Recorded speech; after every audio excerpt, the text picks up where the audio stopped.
Dans les capsules précédentes, on a obtenu la formulation élément fini de notre équation différentielle et puis on est venu résoudre pour trouver la solution dans notre domaine avec un seul élément.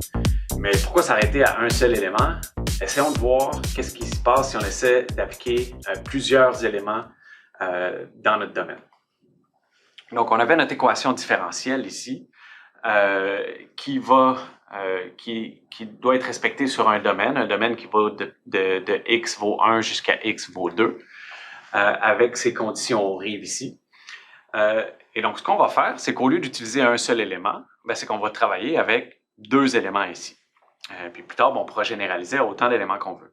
Donc, on va découper notre domaine allant de x vaut 1 jusqu'à x vaut 3,5 ou 1,5. Puis ça va être notre premier élément, borné par les nœuds 1 et 2. Et puis, on va avoir un deuxième élément qui va de x vaut 3,5 jusqu'à x vaut 2, borné par les nœuds 3 et 4. Donc, deux éléments de même longueur. Ça ne serait pas obligé, mais ici, c'est juste pour faire simple, on a coupé dans le milieu.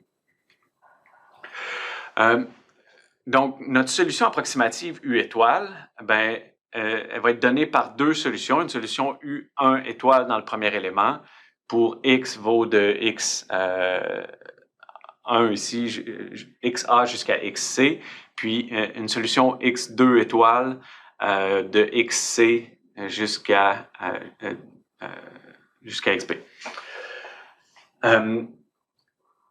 Donc, lorsqu'on va venir résoudre ce problème-là, pour qu'il y ait un sens physique, mais ça va être important qu'on ait une solution continue. Une solution discontinue, qu'est-ce que ça voudrait dire? Ça voudrait dire qu'on aurait une certaine forme dans le premier élément et un certain déplacement.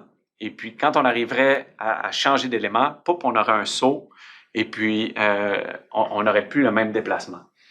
Donc, en résistance des matériaux, on va résoudre des problèmes de continuum, c'est qu'on considère un milieu continu et donc on va chercher un champ de déplacement qui va être continu dans le domaine sans saut.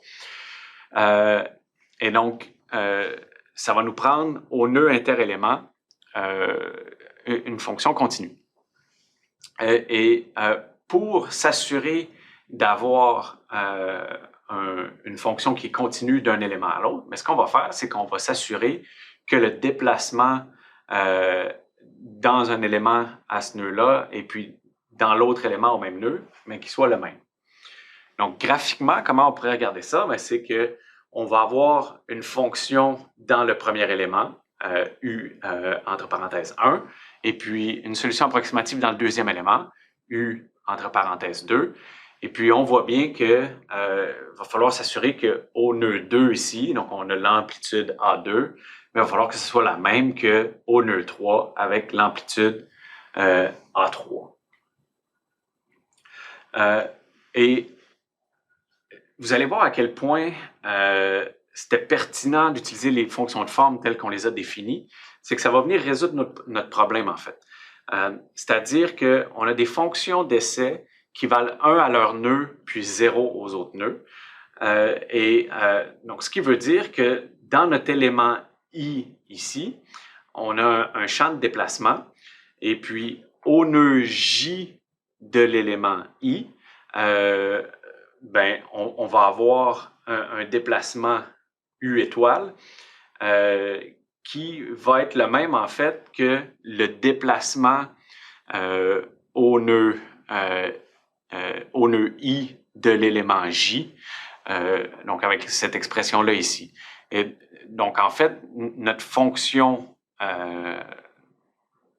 d'essai, mais comme elle vaut 1 à son nœud, si on prend que ce nœud-là, il est vrai à la fois pour notre élément I ici et pour notre élément J ici, lorsqu'on va avoir un déplacement à ce nœud-là, on va venir interpoler linéairement à partir de la valeur de ce nœud-là et on va s'assurer d'avoir la continuité de notre solution. Donc, en ayant utilisé les valeurs nodales comme les variables qu'on a besoin de trouver dans notre problème, ça nous assure en fait qu'on va obtenir une continuité de solution en passant d'un élément à l'autre, puisque les nœuds vont appartenir à la fois à un élément et à son voisin. Et donc, comme ça, on n'a pas besoin de venir ajouter des modifications supplémentaires pour s'assurer que deux éléments côte à côte vont avoir une solution continue, de par la façon dont on a défini nos variables comme étant les valeurs nodales, on s'assure de la continuité de notre solution.